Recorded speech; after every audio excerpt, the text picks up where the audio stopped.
सफर अभी लंबा है, पर शुरुआत अच्छी हुई है। कांग्रेस पार्टी को तमिलनाडु में और केरला में बहुत उत्साह के साथ लोग आए हैं। कांग्रेस के समर्थक आए हैं, कांग्रेस के प्रशंसक आए हैं, कांग्रेस के आलोचक आए हैं, और जो न्यूट्रल हैं, जो राजनीति में कोई दिलचस्पी नहीं रखते, वो भी आए हैं सड़कों पर। रोज हम लोग 6:30 बजे शुरू करते हैं भारत जोड़ो यात्रा। 6:30 बजे से 10:30 बजे पहला चरण होता है, जिसमें करीब 4,000 लोग 5,000 लोग जुड़े हुए हैं। शाम को फिर से 4:30 बजे से लेकर 7:30 बजे तक, और जिसमें करीब 30,000 से 35,000 लोग जुड़ जाते हैं। तो ये 2 चरण में होता है भारत जोड़ो यात्रा। सारा यात्रा लाइव है। आप अपने मोबाइल पर, आजकल लोग नेटफ्लिक्स देखते हैं, मैं आपसे गुजारिश करूंगा कि आप आपके मोबाइल पर भारत जोड़ो यात्रा.in लाइव, कोई भी व्यक्ति बिना यूजर नेम, बिना पासवर्ड, बिना सब्सक्रिप्शन फी देकर आप देख सकते हैं। ये लाइव यात्रा, लाइव स्ट्रीमिंग हो रहा है। ये यात्रा पद यात्रा है। ये टोयोटा यात्रा नहीं है, इनोवा यात्रा नहीं है, रेल यात्रा नहीं है, बस यात्रा नहीं है, नाव की यात्रा नहीं है, ये पद यात्रा है। और करीब 120 कांग्रेस के कार्यकर्ता इसमें भाग ले रहे हैं, जिसमें राहुल गांधी जी भी शामिल हैं। इस 120 में से 1/3 महिलाएं हैं। 1/3 महिलाएं हैं। और औसत आयु, एवरेज एज है 38 साल, 38 ईयर्स। तो भारत जोड़ो यात्रा के पीछे क्या मकसद थे? क्यों कांग्रेस पार्टी ने 2022 में भारत जोड़ो यात्रा निकाला? 80 साल पहले गांधी जी ने हमारे देश को नारा दिया था, भारत छोड़ो। 80 साल पहले, भारत छोड़ो, करो या मरो, भारत छोड़ो। 80 साल बाद कांग्रेस पार्टी ने भारत जोड़ो यात्रा निकाली, क्योंकि आज वक्त की मांग है भारत जोड़ो। और जिन लोगों ने भारत छोड़ो आंदोलन का समर्थन नहीं दिया था, वो विचारधारा आप जानते हैं। जिन लोगों ने भारत छोड़ो का समर्थन नहीं किया, अंग्रेजों का समर्थन किया, आज भी वो भारत जोड़ो का आलोचना कर रहे हैं, भारत जोड़ो के खिलाफ है। रोज कुछ ना कुछ, और मैं इस पर कुछ और भी बताऊंगा आपको। तो क्या मकसद थे भारत जोड़ो यात्रा के? क्यों निकाला गया? 3 मकसद थे। पहला, हमारे देश में आर्थिक विषमताएं बढ़ रही हैं। महंगाई के कारण, बेरोजगारी के कारण, जीएसटी के कारण, और 1-2 पूंजीपतियों का कंट्रोल हमारी अर्थव्यवस्था पर दिखाई दे रहा है, महसूस हो रहा है। आर्थिक विषमताएं बढ़ रही हैं। तो भारत बिखर रहा है। तो पहला कारण भारत जोड़ो यात्रा के पीछे ये है कि आर्थिक विषमताओं से जो हमारे समाज में, हमारे देश में जो कमजोरी आ रही है, उसको फिर से हमें वापस भारत को जोड़ना है, फिर से भारत को मजबूत बनाना है। अगर अर्थव्यवस्था मजबूत नहीं होगी तो हमारा देश कभी मजबूत नहीं हो पाएगा। दूसरा कारण, सामाजिक ध्रुवीकरण बढ़ाया जा रहा है। चुनाव आते हैं, प्रधानमंत्री की भाषा बदल जाती है। ध्रुवीकरण, धर्म के नाम पर, जाति के नाम पर, भाषा के नाम पर, प्रांत के नाम पर जो विभाजनकारी संस्थाएं हैं, विभाजनकारी विचारधारा है, उनको प्रोत्साहन मिलती है। और सामाजिक ध्रुवीकरण, पोलराइजेशन जो किया जाता है ताकि चुनाव में उनको फायदा मिले, उससे भी भारत कमजोर होते जाता है। और तीसरा कारण भयंकर तरीके से राजनीतिक केंद्रीयकरण। एक ही कार्यालय, एक ही व्यक्ति, सर्वज्ञानी, सर्वव्यापी, 56 इंच की छाती, सिर्फ एक ही व्यक्ति, एक ही कार्यालय, सभी राज्यों के अधिकार छीने जाते हैं। संवैधानिक संस्थाएं को कमजोर किया जाता है। इन्वेस्टिगेटिव एजेंसियों का दुरुपयोग होता है। यह हमारे लोकतंत्र को कमजोर करता है। तो लोग कहते हैं मुझे भारत टूट नहीं रहा है, तो आप भारत जोड़ो यात्रा क्यों निकाले हैं? तो मेरा जवाब है, कांग्रेस पार्टी का जवाब है, हमारे प्रधानमंत्री की नीयत और हमारे प्रधानमंत्री की नीतियों के कारण भारत बिखर रहा है, भारत कमजोर हो रहा है, क्योंकि आर्थिक विषमताएं बढ़ रही है, सामाजिक ध्रुवीकरण को प्रोत्साहन मिल रहा है और भयंकर तरीके से राजनीतिक केंद्रीकरण हो रहा है। तो ये है 3 मकसद हमारे, ये हमारे त्रिशूल हैं। और इसीलिए हमने भारत जोड़ो यात्रा निकाला है, ताकि कांग्रेस पार्टी का एक मास कांटेक्ट प्रोग्राम है। दुनिया में कोई भी, किसी लोकतांत्रिक देश में किसी भी राजनीतिक पार्टी ने ऐसा यात्रा कभी नहीं निकाला है। सबसे बड़ा लंबा पद यात्रा है ये, कहीं भी नहीं हुआ।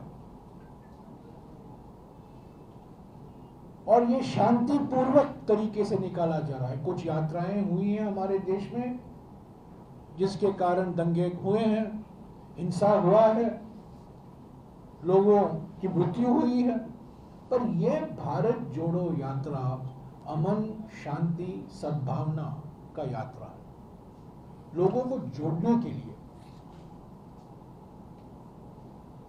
कांग्रेस पार्टी को मजबूत करने के लिए, कांग्रेस पार्टी के संगठन को एक मास कांटेक्ट जनसंपर्क अभियान में जोड़ने के लिए निकाला गया। तमिलनाडु से शुरुआत हुई, केरला, कर्नाटका, तेलंगाना, आंध्रा, महाराष्ट्र, मध्य प्रदेश, उत्तर प्रदेश, दिल्ली, राजस्थान, हरियाणा, पंजाब और अंत में जम्मू और कश्मीर। तो सवाल उठते हैं, गुजरात से क्यों नहीं निकाले आप? चुनाव तो गुजरात में हो रहा है, हिमाचल में हो रहा है, पर आपकी यात्रा तो अलग अलग राज्यों में जा रही है। और इसका मैं सीधा जवाब देना चाहता हूं। यह है यात्रा का रूट, यह है कन्याकुमारी और यह है कश्मीर, गुजरात यहां। हमने 5 या 6 रूट ऐसे ढूंढ निकाले और अंत में हमने ये रूट सीधा लाइन हमने तय किया, क्योंकि ज्योग्राफी की वजह से, सिक्योरिटी की वजह से, और सबसे महत्वपूर्ण बात, यही एक रूट था जो पूरा पद यात्रा रूट हो सकता है। और अलग अलग रूट थे जहां कुछ जगहों में रेल की ज़रूरत पड़ती, कुछ जगहों में हमें नाव की ज़रूरत पड़ती, कुछ जगहों में हमें रोड या बस की ज़रूरत पड़ती, पर यही एकमात्र रूट अलाइनमेंट हमारा निकला जो मैं दिखा रहा हूं, कन्याकुमारी से लेकर कश्मीर, जो पूरा पद यात्रा के रूप से निकाला गया। अगर हम 7 सितंबर को कन्याकुमारी से शुरू करेंगे तो गुजरात में पहुंचने के लिए 90 दिन की कम नहीं होगा, 90 दिन लगेंगे, तब तक चुनाव तो हो। और हिमाचल भी हम पहुंच नहीं पाएंगे। तो कुछ भी हो, अगर हम सुपरमैन भी हैं, हम रोज 22 किलोमीटर चलते हैं, 22 किलोमीटर। इस रफ्तार को हम अगर बरकरार रखें तो 90 दिन से कम नहीं हो पाएगा गुजरात पहुंचने में। तो एक कारण तो ये था कि किसी भी हालत में हम चुनाव के पहले नहीं पहुंच पाते। दूसरा कारण यह था कि अगर हम यात्रा यहां से शुरू करते या यहां से यात्रा गुजरता, हमारा पूरा संगठन यात्रा में लग जाता। पर अब संगठन के लिए अभी सबसे बड़ा चुनौती जो है वो चुनाव है, चुनावी अभियान है। चुनाव में उनको भाग लेना है, मुकाबला करना है बीजेपी का। और भारत जोड़ो यात्रा में अगर वो लग जाएंगे तो चुनावी अभियान पर उसका नकारात्मक असर होगा। इसलिए राहुल गांधी जी अहमदाबाद आए 5 सितंबर को, साबरमती गए और वहां से भारत जोड़ो यात्रा की शुरुआत हुई।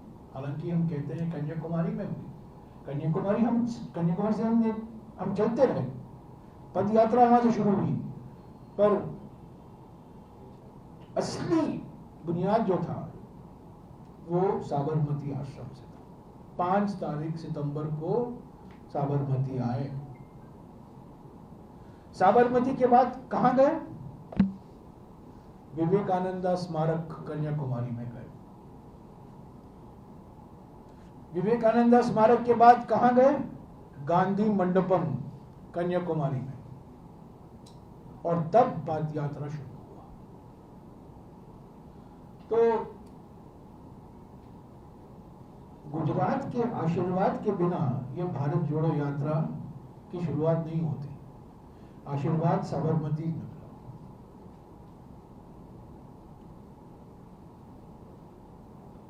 एक और बात मैं कहना चाहता हूं, आप सवाल पूछ सकते हैं, मैं 2-3 मिनट में खत्म करूंगा। चुनाव से ये भारत जोड़ो यात्रा का कोई लेना देना नहीं है, ये बात सही है। 2024 में लोकसभा चुनाव होने वाले हैं, पर विधानसभा चुनाव के साथ इसका कोई लेना देना नहीं। ऐसा देखा जाए तो हर साल हमारे देश में चुनाव होते हैं, किसी भी राज्य में होते हैं, पंचायत के चुनाव होते हैं, नगर पालिकाओं के होते हैं, विधानसभाओं के होते हैं। 2023 में 8 राज्यों में चुनाव होंगे। पर हमने चुनाव को मद्देनजर रखते हुए ये भारत जोड़ो यात्रा की कल्पना नहीं की और भारत जोड़ो यात्रा को नहीं शुरुआत की। संगठन को मजबूत करने के लिए जरूर, जनता में जागृत करने के लिए, विषमता, आर्थिक विषमताओं के बारे में, सामाजिक ध्रुवीकरण के बारे में, राजनीतिक केंद्रीकरण के बारे में जरूर, पर चुनाव से इसका कुछ ज्यादा लेना देना नहीं है। राहुल गांधी जी को यह सवाल पूछा गया कि आप दक्षिण से उत्तर जा रहे हैं, अलग राज्यों का क्या होगा? तो उन्होंने कहा अगले साल हम पश्चिम से पूर्व भी जा सकते हैं, हो सकता है। इसके अनुभव के आधार पर जो सफलता हमें मिली है अब तक, जो उत्साह हमें देखने को मिला है जनता में, अगले साल हम पोरबंदर से परशुराम कुंड जा सकते हैं, गुजरात से लेकर अरुणाचल प्रदेश, हो सकता है। तो ये एक शुरुआत है हमारे लिए। एक नया कांग्रेस दिखाई दे रहा है, कांग्रेस संगठन में उत्साह, ऊर्जा, नई उमंग दिखाई दे रही है। और बीजेपी चिंतित है, बहुत परेशानी में है, घबराई हुई है। आरएसएस भी घबराई हुई है, अलग अलग लोगों से अभी मिलने शुरू किए हैं मोहन भागवत जी। ये भारत जोड़ो यात्रा का असर है। रोज हेडलाइन मैनेजमेंट में लगे हुए हैं, पहले दिन टी शर्ट, दूसरा दिन कंटेनर, तीसरा दिन और कुछ ना कुछ सोशल मीडिया में बिल्कुल बेबुनियादी, बिल्कुल गलत तरीके से प्रचार किया जा रहा है, पर उनका हमने खंडन किया है और लीगल नोटिस में रोज भेजते रहता हूं किसी ना किसी को। ये एक नया आक्रामक कांग्रेस है, कोई हमें चुप नहीं कर सकता, कोई हमें कमजोर नहीं कर सकता। अगर आप झूठे तरीके से हम पर कुछ आरोप लगाओगे, हम आपके खिलाफ कानूनी कार्रवाई करके ही रहेंगे।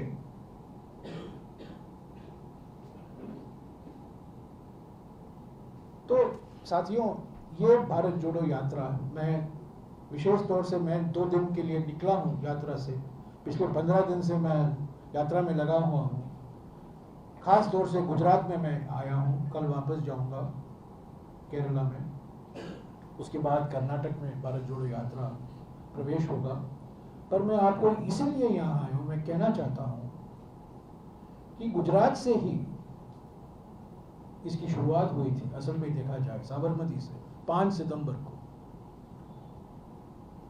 और जिस तरीके से बीजेपी की आलोचना आती रहती है रोज कुछ ना कुछ, ये बिल्कुल साफ है कि भारत जोड़ो यात्रा का असर न केवल कांग्रेस संगठन पर पड़ा है, पर बीजेपी पर भी पड़ा है।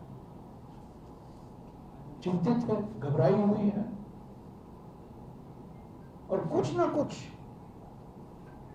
और सबसे इसका बड़ा नमूना था चीता तमाशा। चीता तमाशा से भारत जोड़ो यात्रा की जो पब्लिक रेस्पॉन्स है, उसके मुकाबले में एक दिन हमारे प्रधानमंत्री, और वो भी गलत निकले क्योंकि हमारे प्रधानमंत्री तो गलती से भी सच नहीं बोल सकते। 70 साल से किसी ने चीते के बारे में नहीं सोचा है, 70 साल से। 2009 में मैं खुद साउथ अफ्रीका गया था और उसकी फोटो सारे सोशल मीडिया में है, प्रधानमंत्री जानते हैं।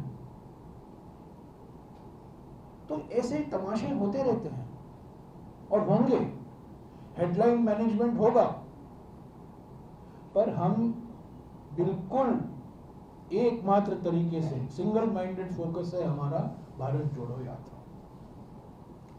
हमारे संगठन में चुनाव हो सकते हैं 17 तारीख को, अगर 2 उम्मीदवार हैं अध्यक्ष पद के लिए, तो चुनाव होते रहेंगे, पर भारत जोड़ो यात्रा चलता रहेगा। 5.5 महीने लगेंगे, और जैसा कि मैंने कहा 12 राज्य से गुजरेगा ये भारत जोड़ो यात्रा, और मैं समझता हूं भारतीय राजनीति के लिए ये एक परिवर्तनकारी क्षण है, और कांग्रेस पार्टी के लिए ये एक संजीवनी है। नई ऊर्जा, नई उमंग, नई दिशा महसूस हो रही, लोगों में एक नया उत्साह है।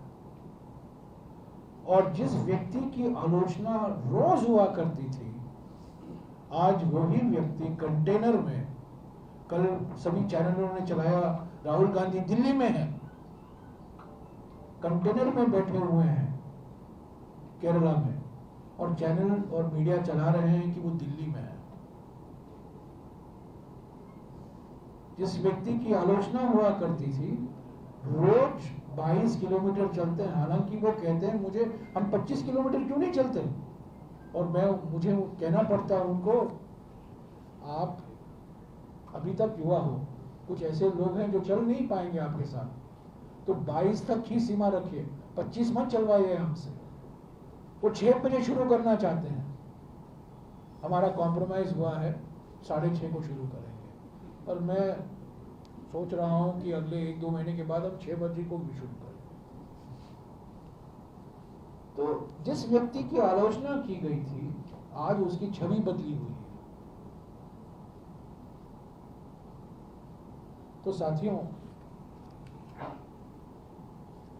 चुनाव आने वाले हैं गुजरात में, उसके संदर्भ में आपके कुछ सवाल होंगे।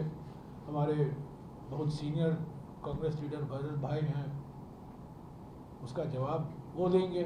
पर अगर आपके कुछ सवाल भारत जोड़ो यात्रा से संदर्भ में है और कुछ कांग्रेस पार्टी जो चुनाव होने वाले हैं उस संदर्भ में है। मैं उन सवालों को जवाब जरूर देने के लिए तैयार हूँ। शुक्रिया। सर, भारत जोड़ो यात्रा में जो प्रजा है, उनके प्रजा पब्लिक की तरफ से आपको क्या ओपिनियन मिल रहा है? उनके प्रश्न उनके क्या कह रहे हैं? देखिए, 4-5 तरीके के लोग आते हैं सड़कों पर। कांग्रेस समर्थक जरूर आते हैं, बिल्कुल कांग्रेस समर्थक आते हैं। कांग्रेस से कोई जो नाता रहा है पहले वो भी आते हैं। कांग्रेस प्रशंसक आते हैं। पर केरला में हमने देखा है, तमिलनाडु में हमने देखा है, कांग्रेस के आलोचक आते हैं सड़कों पर।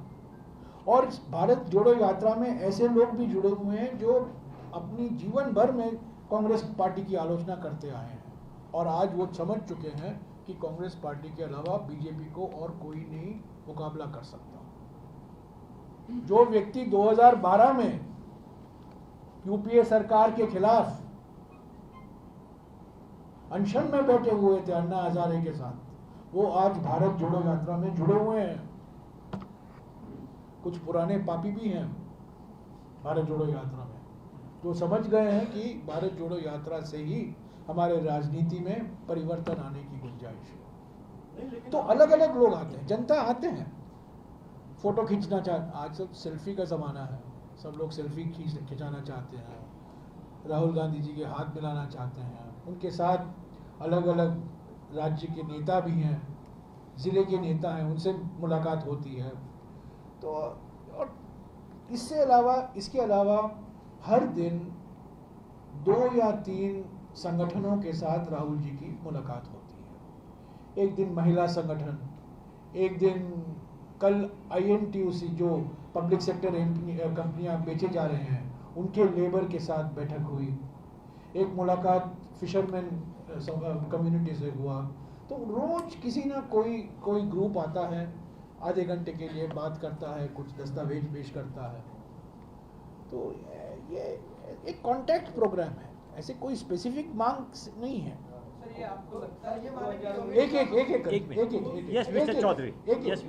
मैं सब, मुझे कोई समय का कोई पाबंदी नहीं है, मैं सबका सवाल दूंगा। आम नागरिक की दिक्कतें क्या है सर? पद यात्रा में जो आम नागरिक आ रहे हैं, मिलते हैं, आपसे क्या कह रहे हैं? हमें ये परेशानी, हमें ये परेशानी, तो क्या कह रहे हैं आम नागरिक? हम लोग जो कहते हैं, देखिए कहने के लिए ज़्यादा कुछ है पर मौका नहीं, क्योंकि इतना शोर है, आवाज़ होता है, म्यूज़िक होता है, फिल्में चल रही हैं। सिर्फ सेल्फी लोग चाहते हैं, भाषण नहीं चाहते हैं। और पहले मैं कहना भूल गया, पहले दिन से राहुल गांधी जी ने हमसे कहा भारत जोड़ो यात्रा में मन की बात नहीं होगी। ये मन की बात का मौका नहीं है, ये जनता की चिंता क्या है वो समझिए। मन की बात रोज देश के नाम संदेश ना, तो लोगों से मिलते हैं हम, जब हम चल रहे हैं लोग हमें, कल परसों मेरा यही एक्सपीरियंस था, मेरा ही अनुभव था। कोई जो 3-4 कंपनियां, पब्लिक सेक्टर कंपनियां हैं कोचिन में, वो बंद होने वाले हैं या बेचे जा रहे हैं। उनके लेबर वहाँ खड़े हुए थे, उन्होंने मेरे हाथ में एक मेमोरेंडम पेश किया। कोई बातचीत नहीं हुई, सिर्फ मेमोरेंडम हमें पेश कर दिया और मेरे साथ एक फ़ोटो खींच ली उन्होंने। देखिए 30,000 लोग हैं, 30-35 हज़ार लोग, तो बात नहीं हो पाती है। और सुबह 5,000 लोग हैं, बात नहीं हो पाती। हम चलते रहते हैं, लोग चलते रहते हैं। कल आपने देखा होगा अशोक गहलोत जी साथ थे, राहुल जी के साथ, ज़्यादा बात नहीं हो रही थी दोनों के बीच में, पर चल रहे थे। उदय पटेल राजस्थान नई ऊर्जा की बात कही, अशोक गहलोत जी दावेदार लग रहे हैं कांग्रेस का अध्यक्ष का चुनाव होने वाला है, तो हम ये समझे कि उन्होंने ये भी कहा कि राहुल गांधी के नॉन जारी करने की होगी। तो ये जो घटना घटेगी या जो नॉन जारी करने से जो अध्यक्ष बनेगा, ये भारतीय इतिहास में लगता है आपको कि बहुत बड़ी बात होगी? देखिए अशोक गहलोत जी आए थे राहुल गांधी को मनाने के लिए कि एक आप बन जाइए, क्योंकि सब लोग चाहते हैं, सभी PCC भी चाहते हैं, कार्यकर्ता चाहते हैं, सब लोग चाहते हैं कि आप अध्यक्ष बने। राहुल गांधी जी ने कहा नहीं। तब अशोक गहलोत जी ने बयान दिया कि मैं उम्मीदवार हूँ। क्या वो अकेले उम्मीदवार रहेंगे या इलेक्शन होगा वो आपको पता चल जाएगा 1 तारीख को, और अगर चुनाव होने वाले हैं वो 17 तारीख को। पर इस संदर्भ में मैं 3 चीजें कहना चाहता हूँ, महत्वपूर्ण चीजें। कांग्रेस पार्टी एकमात्र पॉलिटिकल पार्टी है हमारे देश में जो अपने अध्यक्ष पद के लिए चुनाव करने के लिए एक प्रणाली है, हमारे कॉन्स्टिट्यूशन में एक सिस्टम है, एक प्रोसेस है। एकमात्र पॉलिटिकल पार्टी जो अपने अध्यक्ष पद के लिए चुनाव कराने के लिए सिस्टम है और चुनाव कराया है। हालांकि मैं विश्वास रखता हूं कामराज मॉडल, कामराज का नाम सुना होगा आपने, तमिलनाडु के एक बड़े मशहूर जाने माने मुख्यमंत्री थे। कामराज मॉडल क्या था? कामराज मॉडल था कि आम सहमति बनाओ। हमारे 137 साल पुरानी इतिहास में सिर्फ 4 बार चुनाव हुआ है कांग्रेस अध्यक्ष के पद के लिए, सिर्फ 4 बार। 1939 में हुआ था, नेताजी सुभाष चंद्र बोस चुने गए। 1950 में हुआ था, पुरुषोत्तम दास टंडन चुने गए थे। 1997 में हुआ था, सीताराम केसरी जी चुने हुए थे। और सन 2000 में हुआ था, सोनिया गांधी जी चुनी गई। नहीं तो कांग्रेस का इतिहास रहा है आम सहमति बनाना। कांग्रेस की जो योगदान है हमारे राजनीति में वो सहमति की आम सहमति की राजनीति, आम सहमति की राजनीति, वही कांग्रेस का योगदान है। मैं उसमें विश्वास रखता हूं, पर हम चुनाव से भाग नहीं रहे हैं। अगर 2 उम्मीदवार रहेंगे, 3 उम्मीदवार रहेंगे, 17 तारीख को चुनाव होगा, तो पहली बात आपको ये जाननी चाहिए कि कांग्रेस एकमात्र पॉलिटिकल पार्टी है जो कॉन्स्टिट्यूशन में अपने अध्यक्ष पद के लिए चुनाव कराने के लिए एक सिस्टम है, पहला। दूसरी बात, कांग्रेस एकमात्र पॉलिटिकल पार्टी है जो उसके संगठन के अंदर एक निष्पक्ष इलेक्शन अथॉरिटी का गठन किया गया है। मधुसूदन मिस्त्री, इसी राज्य के जाने माने सांसद, नेता, ट्रेड यूनियन, कांग्रेस के टीएन शेषन वही है। अगर टीएन शेषन है वो मधुसूदन मिस्त्री है। कोई पार्टी में ऐसा मधुसूदन मिस्त्री जैसा व्यक्ति नहीं है। इंडिपेंडेंट इलेक्शन अथॉरिटी के चेयरमैन है। तीसरी बात, 17 तारीख को चुनाव होगा। अगर 2 उम्मीदवार हैं, 3 उम्मीदवार हैं, मैं नहीं कह सकता हूं क्योंकि नामांकन पत्र आज से भरे जाएंगे, 6 दिन का समय है, 1 तारीख को स्क्रूटिनी होगा। और किसी के कागज को रिजेक्ट नहीं किया जाएगा, मैं आपको बता दूं पहले से ही। कोई मैच फिक्सिंग नहीं है, हम मैच फिक्सिंग में विश्वास नहीं रखते। तो 1 तारीख को आपको पता चल जाएगा, 17 तारीख को चुनाव होंगे, 19 तारीख को नए अध्यक्ष की घोषणा होगी। यस, तो ये सिस्टम है। 1 मिनट। पर भारत जोड़ो यात्रा चलता रहेगा, भारत जोड़ो यात्रा चलता रहेगा। कल जैसा कि मैंने कहा, कई अखबारों ने, कई चैनलों ने कहा राहुल गांधी जी दिल्ली आ रहे हैं, दिल्ली आ रहे हैं। कंटेनर में बैठे हुए हैं केरला में, और बेचारों को आपने कह दिया दिल्ली आ रहे हैं। तो समझने की कोशिश कीजिए। उन्होंने गहलोत साहब को कहा, गहलोत साहब गए थे मनाने के लिए, उन्होंने कहा नहीं। तो उसके बाद गहलोत साहब ने घोषणा की, और वो मैं नहीं जानता हूँ, अगले 2-3 दिन में वो नामांकन पत्र भरेंगे। हाँ जी। मोहन भागवत मुस्लिम लीडर से मिल रहे हैं, मंत्री से गए थे, उनका भी ये कहना है कि हम भी भारत जोड़ो, भारत में सबको जोड़ने की एक बात कर रहे हैं। आप भी भारत जोड़ने की बात कर रहे हैं, भारत जोड़ो यात्रा क्या अलग? भारत जोड़ो यात्रा के बाद उनकी भाषा में, उनकी चाल में बहुत कुछ फर्क देखने को मिला है। और आज मैं एयरपोर्ट से आ रहा था और एक बड़ा बिलबोर्ड मैंने देखा, भारत जोड़ो यात्रा का असर नेशनल गेम्स 29 सितंबर टू अक्टूबर 4th जुड़ेगा भारत। उसका नीचे क्या लिखा हुआ था? जुड़ेगा भारत, जीतेगा भारत। ये तो भारत जोड़ो यात्रा का असर है, बिल्कुल सीधा असर मुझे आज देखने को मिला। बोर्ड हमारे लिए तो फ्री पब्लिसिटी है वो, जुड़ेगा भारत। यस भारत जुड़ेगा क्योंकि लोग चाहते हैं जुड़ने के लिए। मैंने पहले ही कहा है, मोदी सरकार की नीयत और मोदी सरकार के नीतियों के कारण भारत बढ़ा जा रहा है। लोग एक होना चाहते हैं।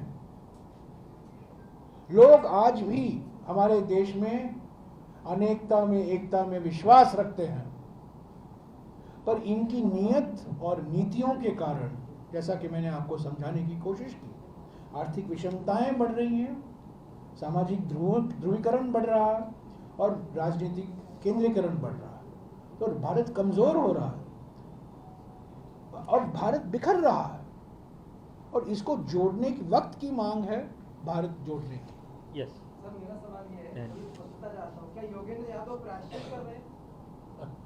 देखिए, राहुल गांधी जी को ये सवाल पूछा गया 22 अगस्त को। राहुल गांधी जी अलग अलग नागरिक संस्थाओं से मिल रहे थे और किसी ने उनसे पूछा, आप यात्रा में क्यों निकले हुए हैं? तो बिना कोई प्रिपरेशन के, हमारे से कोई बातचीत नहीं हुई थी, राहुल गांधी ने कहा, हमारे संस्कार में दो चीजें महत्व रखते हैं, विशेष महत्व, भक्ति और तपस्या।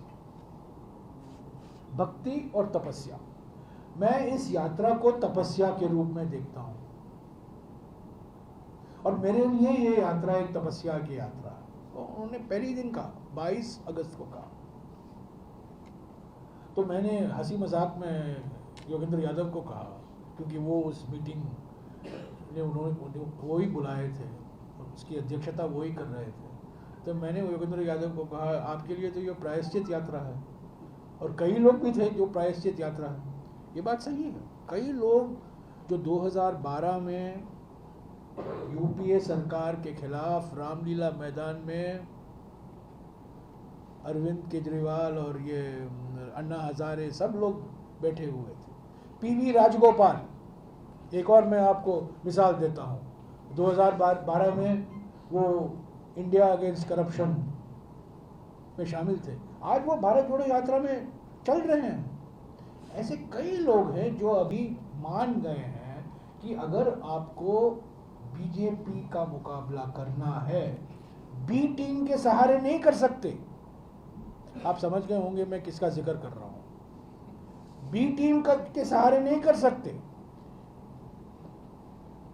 सिर्फ कांग्रेस पार्टी कर सकती है। और मैं एक और बार बताऊं, बार बार ऑपोजिशन यूनिटी की बात आती है, मैं आपको साफ बता दूं, भारत जोड़ो यात्रा का मकसद ऑपोजिशन यूनिटी नहीं है। भारत जोड़ो यात्रा का मकसद है कांग्रेस को मजबूत बनाना, क्योंकि अगर कांग्रेस मजबूत बनेगी तब विपक्ष मजबूत बनेगा। ऑपोजिशन यूनिटी, अगर कांग्रेस कमजोर है, ऑपोजिशन यूनिटी का कोई मायने नहीं। तो बार बार मैं ये लोग, यही लोग, कई लोग जो जुड़े हुए हैं, ये हमारे खिलाफ थे। और मैं इसको कबूल करता हूं, मैं स्वीकारता हूं कि न केवल कांग्रेस समर्थक और कांग्रेस प्रशंसक जुड़े हुए हैं इस यात्रा में, कांग्रेस आलोचक भी जुड़े हुए हैं, क्योंकि वो समझ गए हैं कि अगर आपको बीजेपी से मुकाबला करना है राष्ट्रीय स्तर पर, अलग अलग राज्यों में, कांग्रेस के सिवा और कोई साधन नहीं। कई ऐसे बी टीम है, रीजनल पार्टीज बी टीम है। तो हाँ, योगेंद्र यादव के लिए प्रायश्चित है, और कई लोग हैं ऐसे, योगेंद्र यादव नहीं है, ऐसे कई लोग हैं जिनके लिए ये प्रायश्चित यात्रा है। एंड देन महादेव, और हम इसका स्वागत करते हैं, दोनों का इस प्रायश्चित का हम स्वागत करते हैं। गौरव प्रभु जी, महादेव, आप महादेव भाई। के लिए कांग्रेस के भारत जोड़ो यात्रा निकाल रही है, दूसरी तरफ कांग्रेस के सीनियर लीडर्स पार्टी छोड़ रहे हैं, तो आपको नहीं लगता पहले कांग्रेस जोड़ो यात्रा की जरूरत हो? जिनको जाना है जाने दीजिए। दो तरीके के लोग जाते हैं कांग्रेस पार्टी से, एक ऐसे लोग जाते हैं जिनको कांग्रेस पार्टी से सब कुछ मिला है, वही लोग जाते हैं। और इसका सबसे बड़ा मिसाल है गुलाम नबी आजाद। उनको कांग्रेस पार्टी से क्या नहीं मिला। ऐसे ही लोग जाएंगे जिनको कांग्रेस से फायदा मिला है, जाने दीजिए। दूसरे कैटेगरी में आएंगे ऐसे लोग जो बीजेपी के वॉशिंग मशीन में जाना चाहते हैं। एक वॉशिंग मशीन है ना हमारे देश में, अभी सैमसंग का वॉशिंग मशीन बिकता नहीं है, हायर का बिकता नहीं है, एलजी का नहीं बिकता, सिर्फ एक ब्रांड वॉशिंग मशीन है, बीजेपी ब्रांड वॉशिंग मशीन। उसमें हेमंत बिस्वा शर्मा जाते हैं, कांग्रेस गोवा के 8 विधायक जाते हैं, अलग अलग राज्यों में जिनके खिलाफ सीबीआई, इनकम टैक्स, ईडी और सहने की शक्ति नहीं है इनमें। वॉशिंग मशीन में अंदर जाओ, आप मेरे कुर्ते के माफिक सफेद निकले। तो ये 2 तरीके के लोग हैं। तो जाना है तो चाहिए। कांग्रेस पार्टी, अगर गुलाम नबी आजाद गए हैं कांग्रेस पार्टी से, 20, 25, 30 लोग हैं जो कांग्रेस पार्टी में युवा नेता जो आगे आ सकते हैं, जिनमें काबिलियत है, अनुभव है और कांग्रेस आइडियोलॉजी के प्रति पूरा समर्थन है। तो हमें कुछ चिंता नहीं है, जिनको जाना है जाने दीजिए। सर, इससे पार्टी की स्ट्रेंथ वीक नहीं होगी? हाँ, पार्टी से की स्ट्रेंथ वीक नहीं होगी चुनाव के टाइम में, चाहे स्टेट बिल्कुल नहीं होगी, क्योंकि ये पार्टी के अंदर रहकर पार्टी को कमजोर कर रहे थे। ये तो इंटरनल सैबोटाज कर रहे थे। क्या आप मानते हैं कि गुलाम नबी आजाद कांग्रेस पार्टी को मजबूत कर रहे थे? वो अपने आप को मजबूत कर रहे थे। सर गौरव जी जो पहला सवाल ये भारत जोड़ो यात्रा में राहुल जी को जाने वाले हैं, तो गुजरात चुनाव में वो कैसे संभलेगी? और दूसरा सवाल ये है सर कि कैसा एक रिपोर्ट। नमस्कार, मैं हूं मानक गुप्ता। अगर आपको हमारा ये वीडियो पसंद आया हो तो इसे लाइक और शेयर जरूर करें, और हाँ, हमें सब्सक्राइब और फॉलो करना ना भूलें ताकि आप देश और दुनिया की कोई खबर मिस ना करें। तो जुड़े रहिए हमारे साथ और देखते रहिए न्यूज़ 24।